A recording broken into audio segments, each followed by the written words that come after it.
How are you feeling this morning? It is Thursday and the 23rd day of May, 2024. It's a great day. It's a beautiful morning. It's a day to do amazing and wonderful things in our life. Good morning, Azim. How are you feeling today? Hi, Lisa. How are you feeling today? Hi, Colleen. How are you feeling today? I am talking about something that you guys can see, and sometimes we make some choices that are truly difficult, or we are faced with what that's extremely difficult. So pretty, thank you. And my double, I was looking for a black one or brown one and I couldn't find it, so I stuck the yellow one on. So thank you so much. Here we are.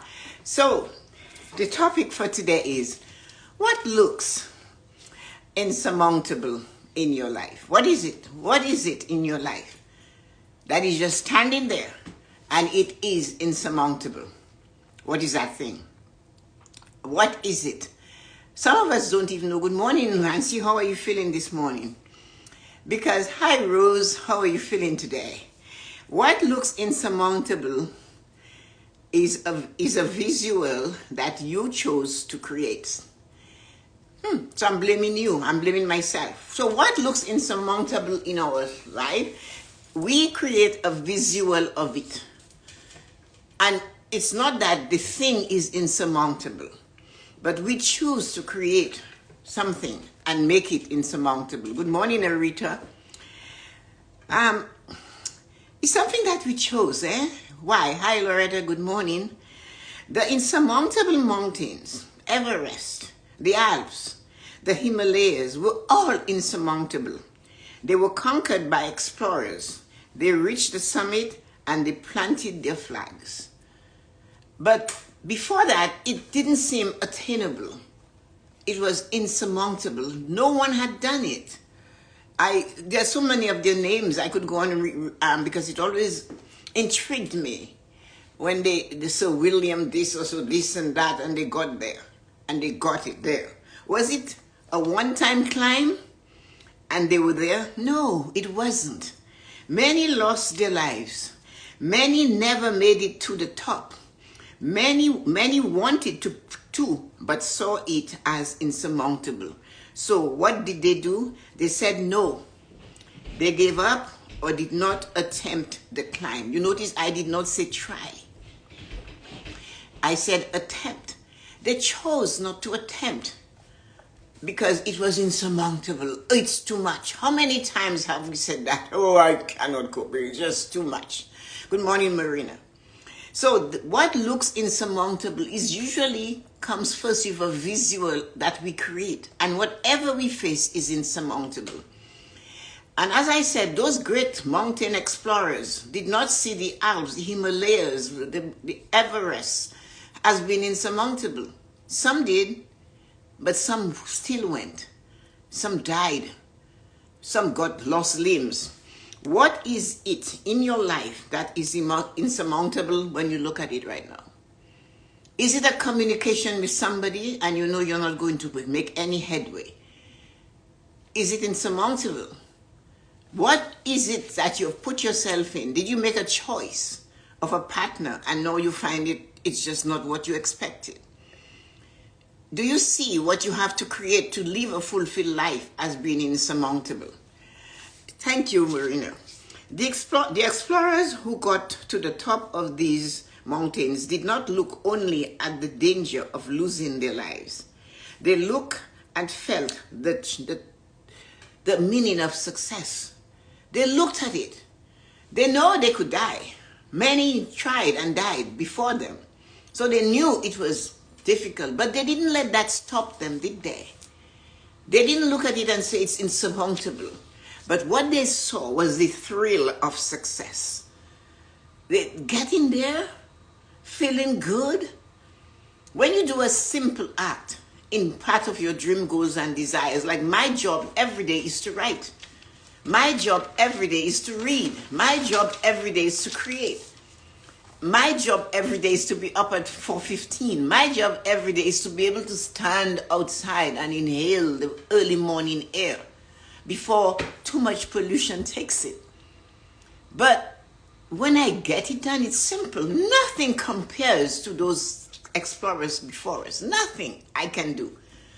But when I do it, when at the end of the day, when I'm writing down my 5 things to be grateful for, and I can put on those 5 things that, yes, Tessa-Marie, you climbed your Everest for the day.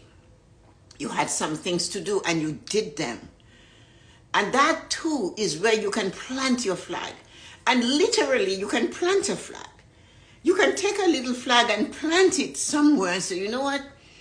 Day 1, I did 4 things I desired to do, or 4 things I know that if I keep doing them, I will get to where I am looking to be. So it might be simple thing as, how do you, one person said to me, I am using some things and that you told me, and I know it took 10 years of my life. And I said, okay, what is that? I thought it was a big thing. It's water. I am more energized. I don't feel, my skin doesn't feel dry anymore. I know I'm using oils that you said you should use. And it just did that. But she said, I always wondered why my fingers cracked. And I am in my 60s and my hands are cracking. And I never knew that it was lack of water. She thought that was insurmountable until one day she dropped by and she heard us talking about water. So now she comes every time she gets a chance.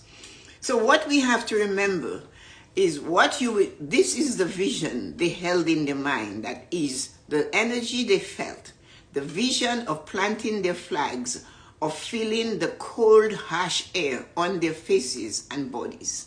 When they did that climb, they felt it. It hurt, it burned. Their faces were on fire, but cold fire. Their fingers, many, some are alive who lost limbs. Going up, some got up and did not come back. Some of them got halfway and had to go back down. But if you follow them, you'll find out they didn't stop there. They went again. Some of them had to put new fingers made out of something so that they can go back, but they did. Some of them said, if I cannot get to the top of Everest, at least I can get to the 3rd camp. And I will cook for those that can go up further. But they didn't stop. What you will never hear them say is that it was insurmountable. You'll never hear them say it was insurmountable. They will always say, I attempted it. Some things got in my way, but I attempted it. I went as far as I could go, physically, emotionally. I believed spiritually I could do that. I had everything in me, but I did not get to the top, but at least I knew I got there. They will say I attempted it, and the people who Theodore Roosevelt spoke about in his speech, the man in the arena, stands with them. Because those of you who do not know that citizens, it actually is not, the man in the arena is just the portion they took from his speech of that day. And what he said, the man in the arena, he said, it is not the critic who counts, not the man who points out how the strong man stumbles, or where the doer of deeds could have done better.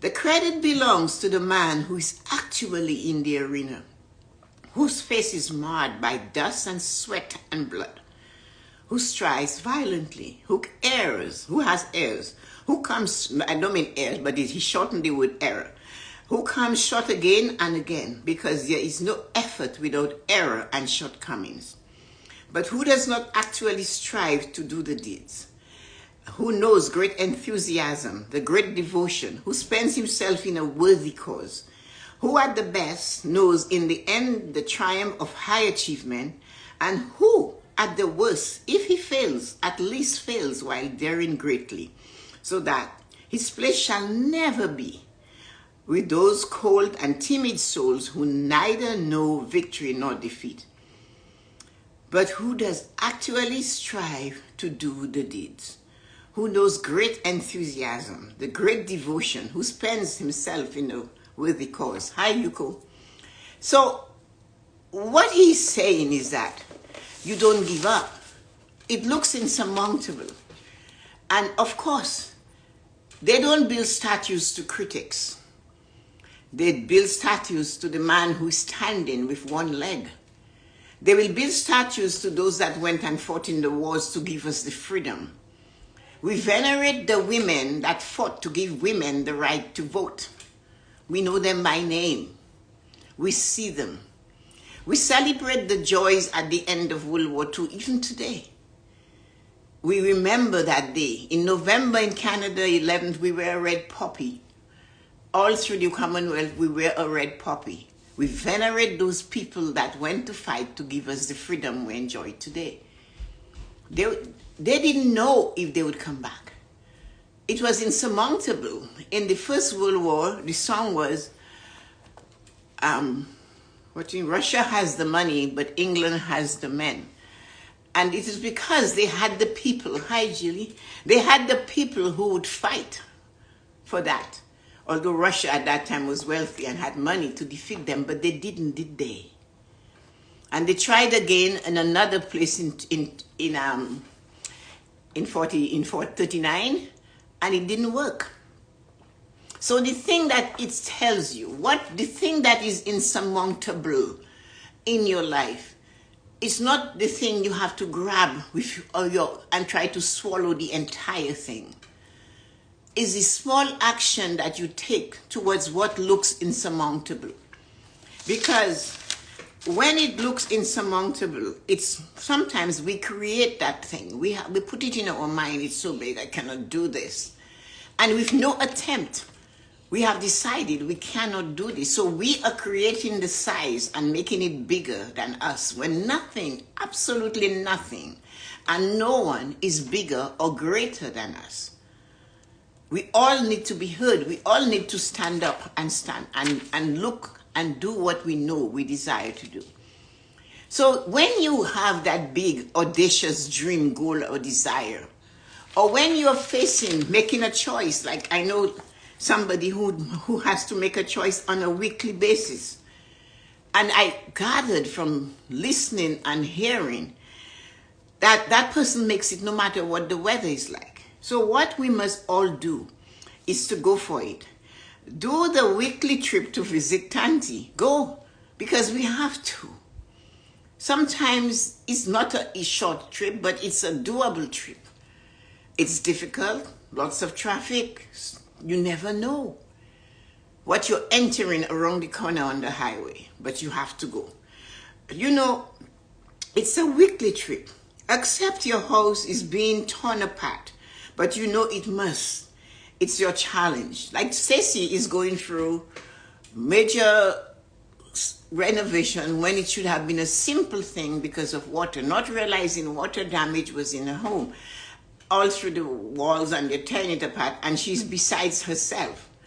But it's insurmountable. When she spoke to me, I said, Tracy, you have to ask yourself, why were you guys were always getting colds and sick? Is it because of the mole? What was going on? Insurmountable. She doesn't like it.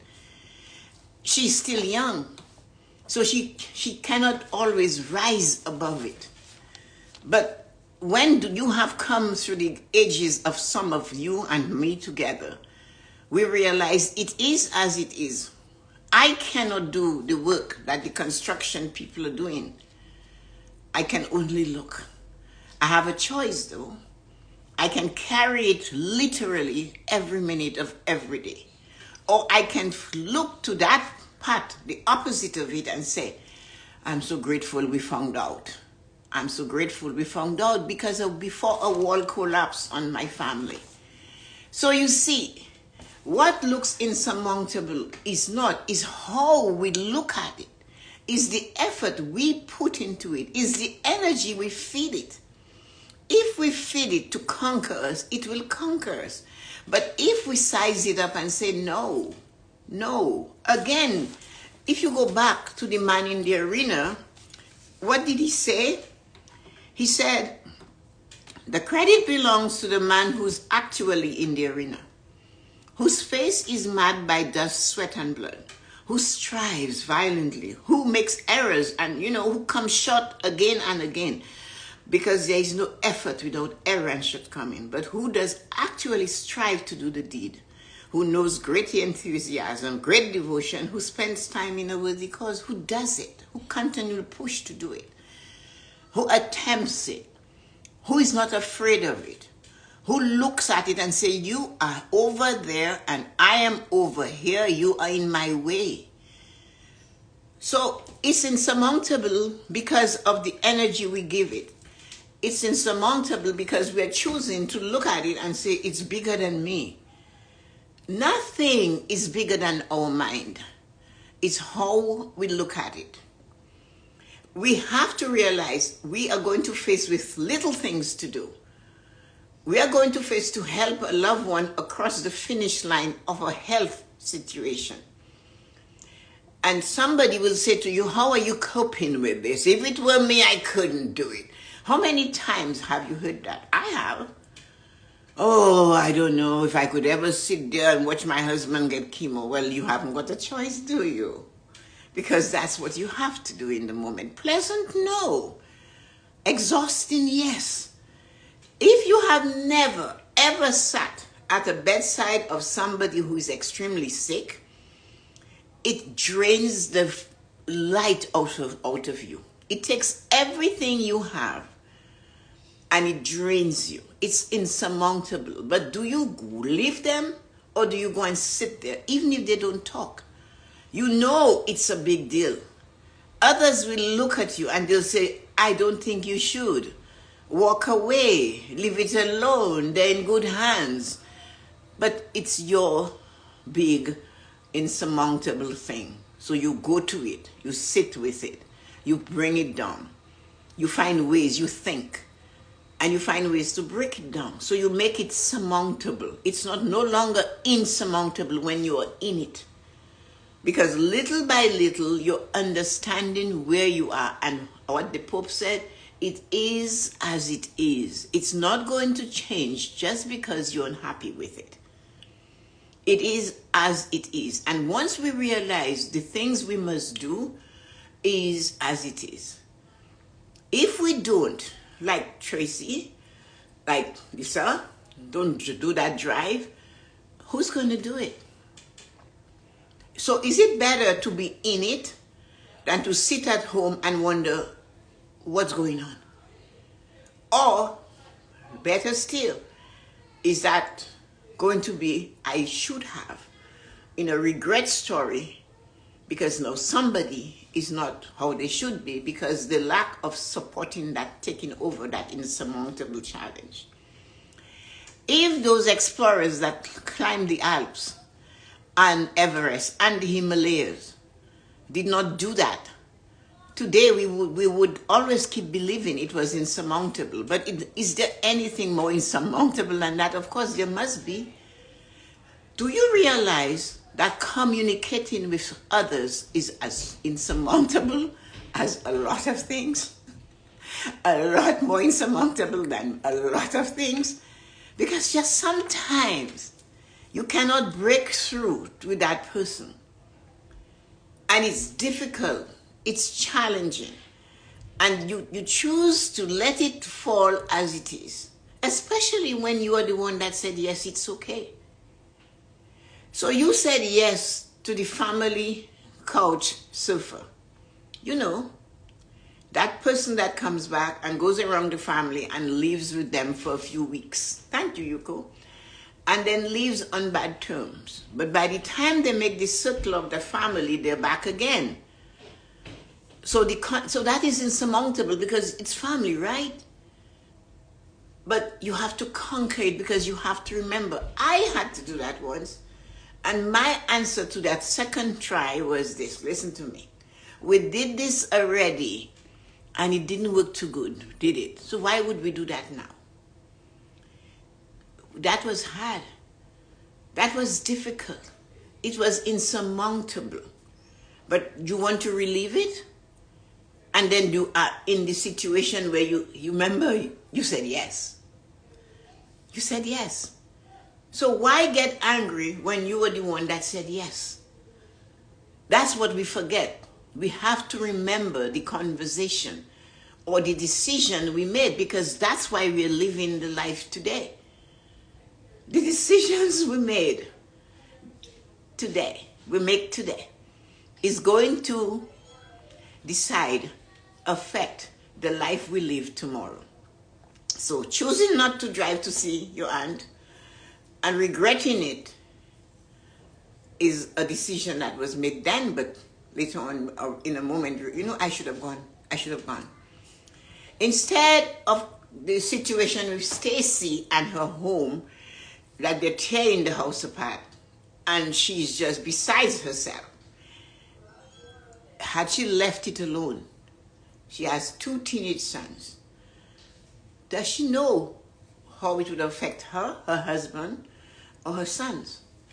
But taking the action, attempting, going after it, making it done, dealing with the mess, is for the results of tomorrow. Is the insurmountable getting smaller?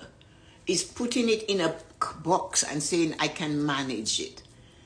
So what looks insurmountable is always how we look at it. The energy and the vibration we put towards it to create it.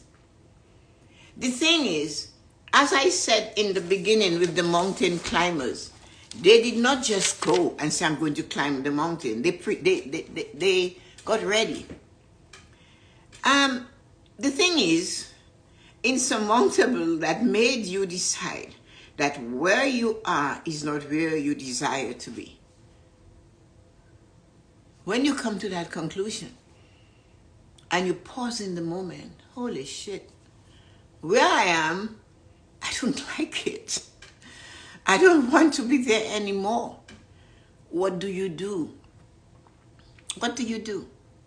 You find a way to make that is so hard on you, insurmountable action. You bring it down.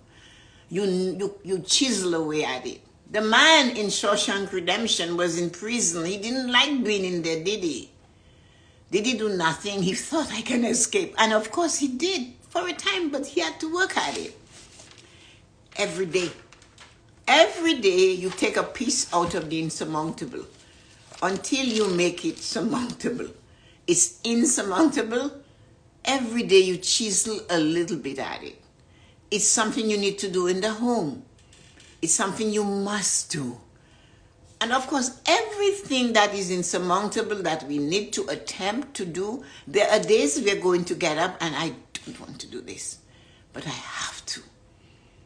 And don't say you owe it to somebody else. That's why you're doing, because you can say, oh, I owe to do this for so and so. No, you're doing it for you. You are doing it for you, so you do not sit amongst those that, what did the man say? You don't sit among those who are the best knows in the end the triumph of high achievement, and who at worst, if he fails, at least fails while daring greatly, so that his place shall never be with those cold and timid souls who neither know victory nor defeat. So it's for yourself then. It's not for somebody. When you push that envelope and you break down that lock and you step on the gas and you go and you call in the people to check that house and to put it back together again, and it is discomforting. You're not doing it for anybody. You're doing it so that you can avoid having those terrible regrets.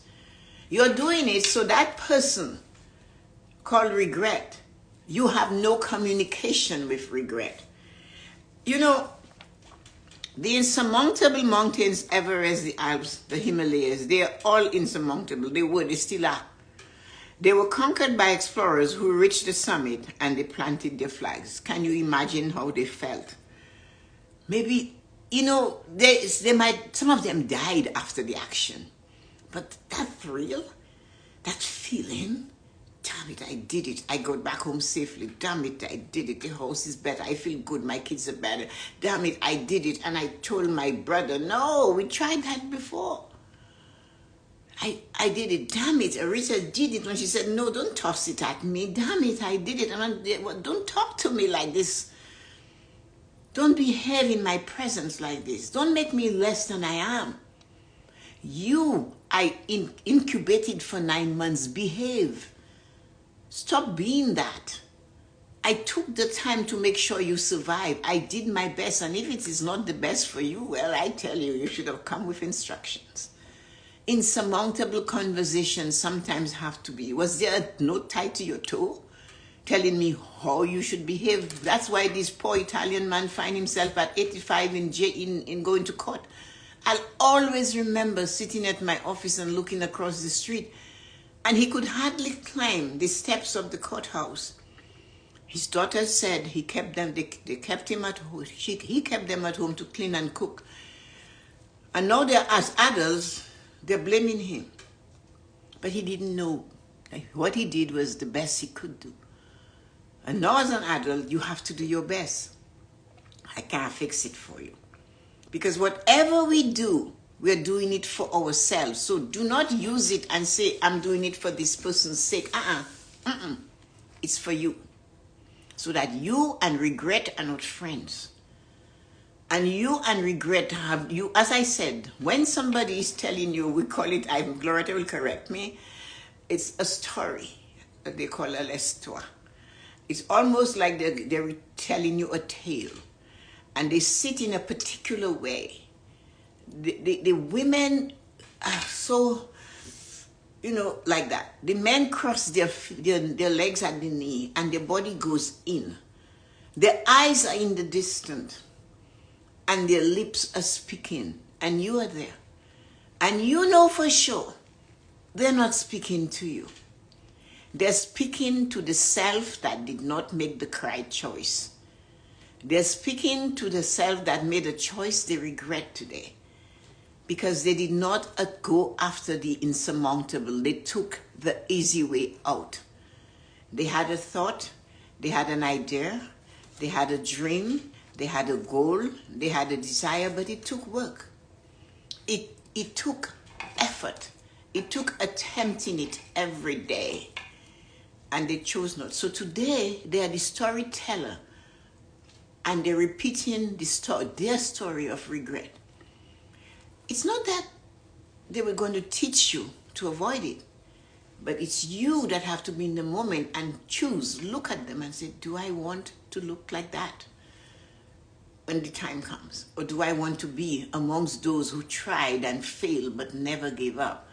And at least even if they fail, like Theodore Roosevelt said, they will never be among those cold and timid souls who do not know the triumph or this disaster or not being successful. You have to know one of them. But if you are in the middle and you did not do it, you do not count. How do they call, who's that? Yeah, Switzerland. Switzerland takes no sides. So if somebody dares to say to you, you remind me of Switzerland, you know where you are. You're stuck in the middle. You have to choose to go after it, attempt it, push into it, get your shoulders back, chest out, grab the steering wheel, grab the phone, call about this whole situation, let them break down the wall, stand in it and do your best. Because nobody else is going to do it for you. Nobody else is going to do it. And the same critic who said you shouldn't do it will say, well, you shouldn't have really listened to me. Have you ever heard that one? You shouldn't have listened to me. Well, no, you know. And if you know they have said that to somebody else, hey, watch out. They're going to say it to you too. Hey, you shouldn't have listened to me. I know. That's why I do not listen to you. I go forward. I stub my toe. I knock my head. I pull my words before I let them out. And then there are times I just have to let you have it. And of course, that time might not be the appropriate time. But if you carry the sign that you were born under the sign of the Torrent sign, you are a sponge. And when you are a sponge, you take and you take and you take and you take. Have you noticed you put the sponge in the sink? It works and it takes water. But there comes a time this sponge just says, enough is enough. I'm not taking any water for you. This sponge now is taking care of itself. So what looks insurmountable is because of the energy we create and the vibration we give it that makes it unattainable. That's what we must remember. And it's just amazing to see how quickly we can fix that. So let me see. You guys were quiet. Nobody spoke today. Oh my goodness gracious me. Does that mean you got something from it, or does that mean it bored you? Whichever it is, it would be nice to know. So anyway, Nancy, Rita, Marina, Lisa, Colleen, Jilly, and Loretta. Thank you, wonderful, amazing humans, for hanging on with me this morning. We all took in. Thank you, Marina. Thank you. I have a busy day. I have a busy day whenever it's summer. I have to be out in the garden. My roses are calling. I was in the pergola. It's hot, but I don't care. You will find me outside in 90 degrees temperature, 90. And when you ask me, or my neighbors ask me, what are you doing out there? I said, I'm pretending this is February. Because if it is February, I would love to be outside. So now I am outside. And that is going out there. You know, you take water with you, you sit in the shade, you have a hat, and I just breathe. Because I cannot let that weather prevent me from enjoying this amazing space that we all create in our lives. So get out there, even if it's hot. Even if it's for 15 minutes, and inhale, and remember, in February you wanted this, now you got it, you better enjoy it. Thanks, Arita, thanks, Marina, for your messages. And ladies, have a great day. I'll see you on the other side of time. Tomorrow is Friday, so it's going to be another get it done and take off. So have fun. I'll talk to you guys later today, or tonight, I don't know. Oh, by the way, Yuko, I cannot do my 12 o'clock thing on YouTube. I have to reconsider the time because I have something to do today that I have no control over.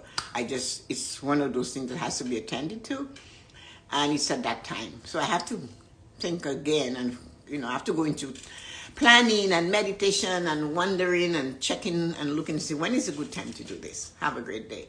Love you. Take care of yourself, and I'm happy and grateful you dropped by. I appreciate you being here today. And sorry, Lisa, I'm mentioning your name, but what you do is remarkable. Have a great day. I love you.